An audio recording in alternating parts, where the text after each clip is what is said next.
70 জনকে কতল করে দিয়েছে ফেরেশতা দিয়ে। আর একজন যিনি বেঁচে ছিল, ইয়া রাসূলুল্লাহ ডাক দেওয়ার কারণে আমার রাসূল বলতেছেন তাকে কি করো না, জবে করো না। তাই যদি মরে যায় এগুলা মানুষদেরকে কে বলবে? সুবহানাল্লাহ, জোরে বলুন না সুবহানাল্লাহ। তোমাকে মাফ করার জন্য আমি দোয়া করব না। আল্লাহর কাছে কিনে বুঝুমবা দোয়া করতেন নয় যে ব্যক্তি 70 জন লাস্টে আর রাসূল তোমার লাই কি করতেন না, আল্লাহ মাফ করে দিবেন, তোমার আর মাফ নাই। কিয়ামত পর্যন্ত তোমার নসল যাইতা কি বেগুনের উপর লানাতুল্লাহ আলাইহি। আল্লাহ পাক রব্বুল আলামিন কালাম পাক ঘোষণা করতে, ইন্নাল্লাযীনা ইউযুনাল্লাহা ওয়া রাসূলাহু লা'আনাহুমুল্লাহু ফিদ দুনিয়া ওয়াল আখিরাহ।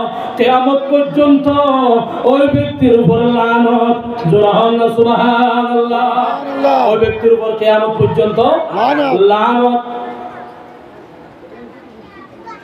সুলাইমান আমসারে হন বুঝতে 70 জন ব্যক্তি বে হড়ে কাবার গিলাপ ধরি ধরি দোয়া করতে দেড়ে, কাবার গিলাপ ধরি দোয়া করতে, আল্লাহুম্মা ফিরলি, ও খোদারে মাফ করি দে, কিন্তু আই জানি দি তুই আর মাফ ন করিবি হড় হই দে।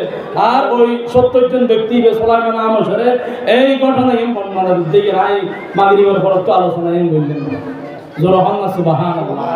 ইয়ানা বেল ফিনিশিং এবার আইয়ুন আর বিষয় দিয়ে ভাই হলে কোরআন হাদিসের আলোকে মানুষের মৃত্যু পরবর্তী বিবাহ কেন্দ্রিক করণীয় বর্জনীয় কুসংস্কার সমূহ বিষয় যুবতীর্ণ দিয়ে তৈরি আইয়ুন মানুষের মৃত্যু। মানুষ বেগুন মরণশীল। আল্লাহ জীবের রু দিয়ে জীবের জান দিয়ে একদম খেয়াল করো না, শর্টকাটে হুজুর যা তাগিয়ে গই বারান্দা তাগিয়ে রাখানো হতা নাই।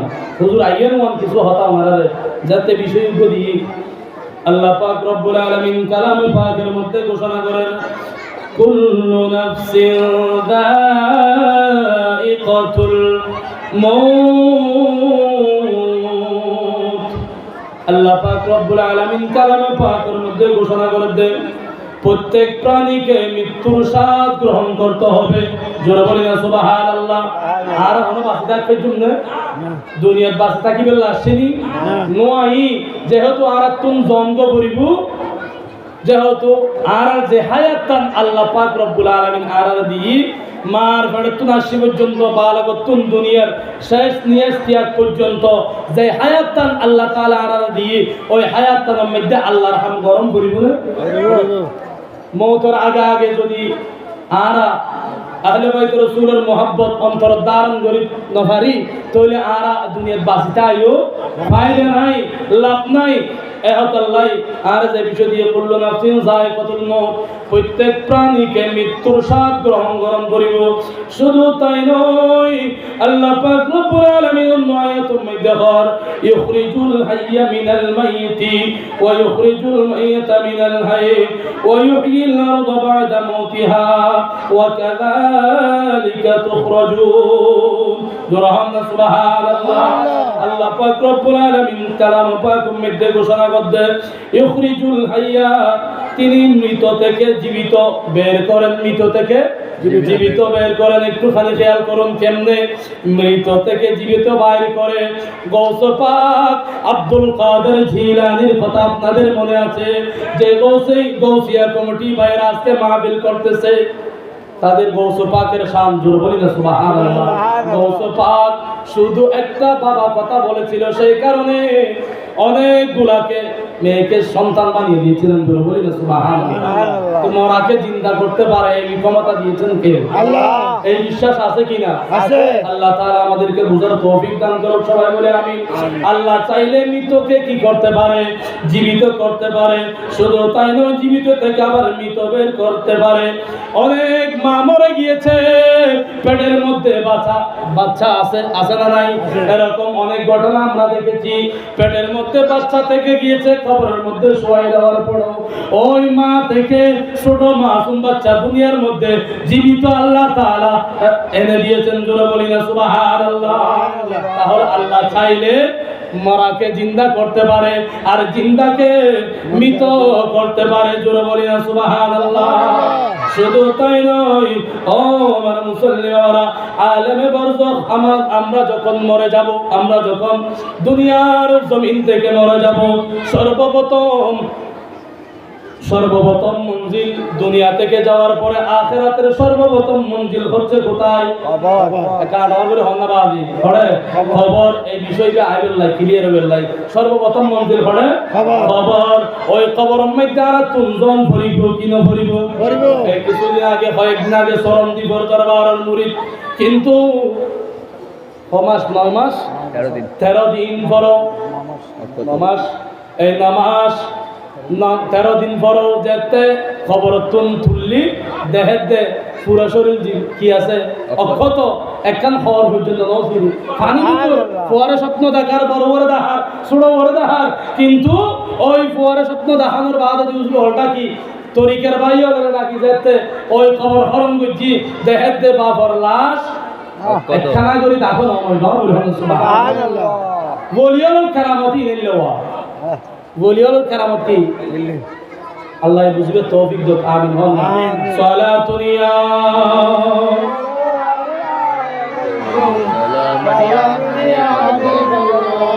আলাইকুম। তাহলে বলতে চেয়েছিলাম খবরের মধ্যে আমাদেরকে কি করতে হবে? যেতে হবে। কবরের মধ্যে আমাদেরকে যেতে হবে। দুনিয়ার মধ্যে থাকার স্থান নয়। ক্ষণিকের জন্য আল্লাহ তাআলা আমাদেরকে এখানে পাঠিয়েছেন। যেভাবে দুনিয়ার মধ্যে আমরা গরু ছাগল পালি কি পালি না, ওই গরু ছাগল সব আমরা পালি, ওইগুলা দিনের মধ্যে আমরা দিয়ে দিই। দিনের মধ্যে কি বাগানের মধ্যে হয়তো বিলের মধ্যে রশি দিয়ে বেঁধে দিই। কথা বলুন ঠিক কিনা? আবার যখন সন্ধ্যা হয়ে যায় ওইগুলা আমরা আবার ঘরের মধ্যে নিয়ে আসি। তেমনি ভাবে দুনিয়ার মধ্যে আমাদেরকে আল্লাহ তাআলা আল্লাহর বান্দাদেরকে পাঠিয়েছে কিছু দিনের জন্য, কিছু সময়ের জন্য। দুনিয়াটা চিরস্থায়ী থাকার জন্য নয়। কিছুদিন আমরা এখানে থাকবো। যদি হায়াতের বাজার শেষ হয়ে যায়, রশি যদি আল্লাহ তাআলা টান দেয়, তাহলে আমাদের থেকে এখান থেকে চলে যেতে হবে। জোরে জোরে বলি না সুবহানাল্লাহ। যখন আমরা মরে যাই, আল্লাহ পাক রব্বুল আলামিন কালাম পাকের মধ্যে বলে, হাত্তা ইযা জাআ আহাদুহুমুল মাউত ক্বালা রাব্বিরজিউন। সুবহানাল্লাহ। যখন আমরা মরে যাব, যখন তাদের কারো কাছে মৃত্যু আসে, যখন কারো কাছে মৃত্যু আসে, তখন সে বলে, হে আল্লাহ আমাকে মৃত্যু দিও না। যখন কবরে যাওয়ার পরে আল্লাহর কাছে কি করে? বান্দারা আরজি করে, ও আল্লাহ আমাদেরকে কি করো? আবার জীবিত করো, দুনিয়ার মধ্যে পাঠাও। আমরা নামাজ পড়বো, আমরা হজ করবো, আমরা রোজা রাখবো। দুনিয়া থেকে টাকার অবস্থায় আমরা তো নামাজ পড়ি নাই, আমরা অবহেলা করেছি। যে হায়াত 70 বছর, 80 বছর, 20 বছর, 30 বছর যুবক ছেলে আল্লাহ তাআলা যদি চায় আবার নিয়ে যায়। আসার সিরিয়াল আছে, যাওয়ার কোনো সিরিয়াল নাই। আসার সিরিয়াল আছে, যাওয়ার কোনো কি নাই? সিরিয়াল নাই। ও আমার মুসল্লি বাবারা, গভীর মনোযোগ। আমার আল্লাহ তাআলা ডাক দিয়ে বলে, তোমাদেরকে আমি নিয়ে এসেছি, আর যাওয়ার সুযোগ নাই। কারণ আর যাওয়ার সুযোগ নাই। তোমরা আমার কাছে চলে এসেছো, আর যাওয়ার সুযোগ নাই। আল্লাহর বান্দা বলে, কিন্তু ও আল্লাহ আমি আবার দুনিয়া যেতে চাই। আমার পরিবারের মধ্যে আমার ভাইপু হাফেজ হয়েছে, আলেম হয়েছে, আমার বড় ভালো লাগে। যখন নামাজ পড়ে দোয়া করে, আলেমরা তো ফজরে গভীর রাতে তাহাজ্জুদের নামাজ আদায় করে।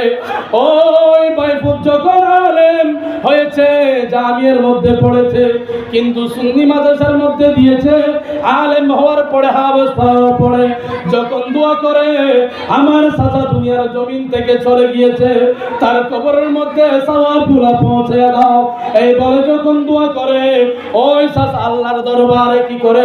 ফরিয়াদ করে, ওগো আল্লাহ আমাকে আবার যাওয়ার সুযোগ করে দাও। আমি আমার ভাইদের মতো কি করব, নামাজ পড়ব এবং দোয়া করব। আমার মুরব্বীরা যারা কবরবাসী হয়ে গিয়েছে তাদের জন্য আমরাও দোয়া করব। জোরে জোরে বলি না সুবহানাল্লাহ। আল্লাহ তাআলা বলে দুনিয়া থেকে তোমরা এসেছো আর যাওয়ার সুযোগ নাই। কিয়ামত যতদিন পর্যন্ত সংগঠিত হবে না ততদিন পর্যন্ত তোমরা এই কবরের মধ্যে যদি ভালো আমল করে আসো, ভালো ঈমান নিয়ে ওই দুনিয়া থেকে যদি কবরের মধ্যে আসো, তাহলে তোমাদের জন্য কিয়ামত পর্যন্ত জান্নাতের বিছানায় তোমরা শুয়ে থাকবা। যদি দুনিয়ার মধ্যে খারাপ কাজ করেছো, আল্লাহর নাফরমানি করেছো, নামাজ পড়ো নাই, ভালো কাজ করো নাই, তোমার সমাজের মধ্যে তোমরা জুলুম করেছো, ভালো কাজ করো নাই, নাফরমানি করেছো, যে ভালো কাজ করেছে তার বিরুদ্ধে বলেছো, এরকম আছে না নাই? ওই ব্যক্তিদেরকে আল্লাহ ডাক দিয়ে বলবে তোমরা কিয়ামত পর্যন্ত ওই কবরের মধ্যে জাহান্নামের মধ্যে থাকবে। জোরে জোরে বলি না আউযু বিল্লাহ। সালাতুন ইয়া আলাইকুম, সালামুন ইয়া হাবিবাল্লাহ আলাইকুম। তু জিন্দা হে বল্লাহ, তু জিন্দা হে বল্লাহ, মেরে চশ্ম আলম से सब जाने वाले सलातुन या सलाम या हबीबल्लाह अलैकुम। ख्याल मसवा दिल से मिटा दो या रसूल अल्लाह, हिजाब ज़ुल्मती बशरी उठा दो या रसूल अल्लाह। सलातुन या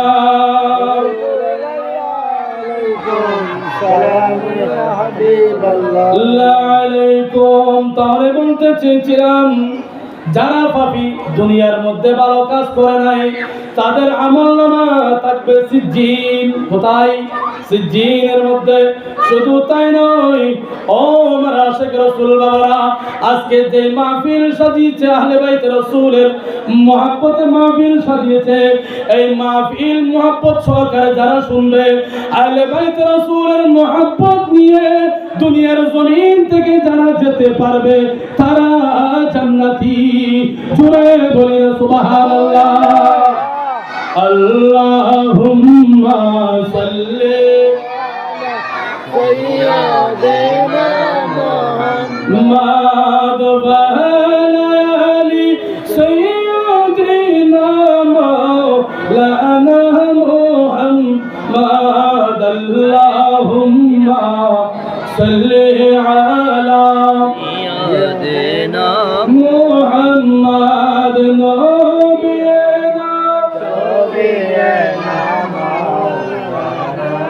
नारे तकबीर, नारे रिसालत, नारे गौसिया, शुहदाए करबला।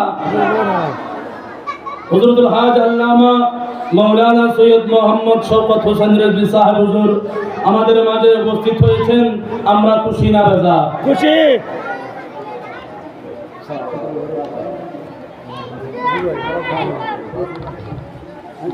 মারহাবা মারহাবা। আমাদের মাঝে ইতিমধ্যে এসে উপস্থিত হয়েছেন আজকের মাহফিলের সম্মানিত প্রধান আলোচক, মাদ্রাসায়ে তৈয়বিয়া উপজেলা মাদ্রাসার সুযোগ্য আরবি প্রভাষক হযরতুল হাজ মৌলানা সৈয়দ মোহাম্মদ শৌকত হোসেন রেজভী মাদ্রাসাতুল আলী। আমি এই পর্যায়ে হুজুরকে গৌসিয়া কমিটি বাংলাদেশ গোষ্ঠী পাঠানপাড়া এই শাখার পক্ষ থেকে আন্তরিক মোবারকবাদ জানাচ্ছি। আমি আজকের মাহফিলের সম্মানিত উদ্যোগকে ওনার অসমাপ্ত আলোচনা সমাপ্ত করার জন্য অনুরোধ করছি। সবাই বলুন না মারহাবা। হুজুর চলে আসছেন, সুন্দরভাবে আলোচনা হবে। আজ পর্যন্ত যারা এদিক সেদিক ঘোরাফেরা করতেছেন মাহফিলের মধ্যে চলে আসুন। সালাতুন ইয়া আলাইকুম, সালামুন ইয়া আলাইকুম। একদম আখিরি কথা, আখিরি দুনিয়া থেকে যাওয়ার পরে কবরের মধ্যে যখন আমাদেরকে শোয়ানো হবে, ওই কবরের মধ্যে কিছু সওয়াল আছে না নাই? আছে। জবাবদিহি করতে হবে কি হবে না? হবে। ওই সওয়ালগুলো জবাব দিতে পারবে কারা? যারা এখান থেকে আহলে বাইত রাসূলের মহব্বত অন্তরের মধ্যে ধারণ করে এবং সমস্ত বাতিল থেকে হেফাজত হয়ে ঈমানকে জিন্দা করে দুনিয়া থেকে যেতে পারবে, তারা ওই সওয়ালের জবাব দিতে পারবে। জোরে বলি না সুবহানাল্লাহ। তাহলে আমাদেরকে আহলে বাইতের রাসূলের মহব্বত অন্তরের মধ্যে ধারণ করতে হবে। কথা বলুন ঠিক কিনা? তাহলে মওতের বিষয় ক্লিয়ার। এখন তারপরে বিষয় বিবাহ কেন্দ্রিক যে বর্জনীয় এবং করণীয়, বর্তমানে যে বিবাহের কথা বলতে গেলে বিয়ের নাম দিয়ে, মেহেদি রজনীর নাম দিয়ে যে ঠাট্টা মস্কারি, জানা, এভাবে অনেক অশ্লীল কাজ বিবাহের অনুষ্ঠানের নাম দিয়ে আমাদের সমাজের মধ্যে হয় কি হয় না? এরকম বিবাহের অনুষ্ঠানের নাম দিয়ে সমাজের মধ্যে ব্যান্ড প্যাকেজ অনেক রকমের বাদ্যবাজনা আনি 10 জন ভাবি, 10 জন মামি, 10 জন বুয়া বোন মিলি নাচিয়ে রে কেকেরে বাড়িয়ে রাখা আছে দেন বড় দিন না বাড়ি এলাকার মানুষ হইবে দে খেলা বল যাইয়ে নাচে দে বাড়া করি যাইয়ে রে অন ন নমাতে কে বা এই না সমাজত ন এত ক্ষতি করে করে এই সমস্ত আলামতিন পাওয়া যায় বর্তমানে। তো এই হইতে গেলে হাত উজুর খাদিয়া হাত আর করে বিল গল্লে টানাটানি করে গল্লই টানাটানি করে এই হইবে না হইবে হইলো কিছু গরম নাই। হক কথা আল হুকুমুর হক কথা দিতে হইলো বালা, হক কথা দিতে হইলো কি বালা। হজম গরম করিব না করিব আল্লাহ এই সমস্ত খারাপ কাজ তুন বিবাহ কেন্দ্রিক বালা কাজ কি গরম করিব। এখন যেতে ওয়াজের মাহফিল চলে এটা বালা কথা অন্য খারাপ কথা ভালো কথা। আলেমলে আহলে বাইত রাসূলের আলোচনার, নবীওয়ালার আলোচনার আর রাসূলের শানের আলোচনার এগিন আলোচনা বিবাহ যেতে আগ্য যেতে দিয়ে মসজিদে দিলে আর অনুষ্ঠান করতে লাগবে কারা বলতে নাচি তাহলে আর আগ্য মসজিদ দি ভাই দেখি একা মাথা না দরকার আছে না নাই? আছে। তাহলে আর তুমি আগে নিজে সংশোধন করিব। মাহফিল সাজাইলাম, গৌসিয়া কমিটির নাম দিলাম, কিন্তু বিষয় গজুর দ্বারা দিলাম আর গৌসিয়া কমিটি নয় ইতারা দিয়ে আগে হম করিব দিলে ইতারা শুদ্ধ নইলে মাহফিল শুদ্ধ নহইল। আগে ইতারা বন্ধ করিব।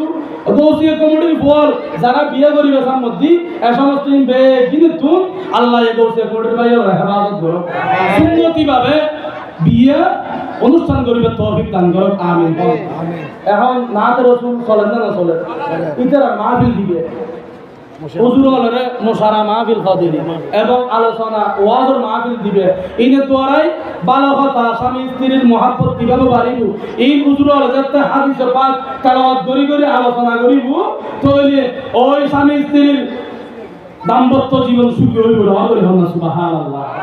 হযরত আলী এবং মা ফাতেমার কাছে যে মহব্বত আছিল আর রাসূল পাক সাল্লাল্লাহু তাআলা আলাইহি ওয়াসাল্লাম এবং মা খাদিজাতুল কুবরা রাদিয়াল্লাহু তাআলা আনহার কাছে যে মহব্বত আছিল ওই মহব্বত তাদের অন্তরের মধ্যে পয়দা হইব। বলি হন সুবহানাল্লাহ।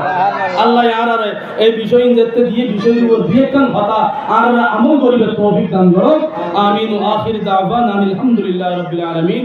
আসসালামু আলাইকুম ওয়া রাহমাতুল্লাহি ওয়া বারাকাতুহু। ওয়া আলাইকুম আসসালাম।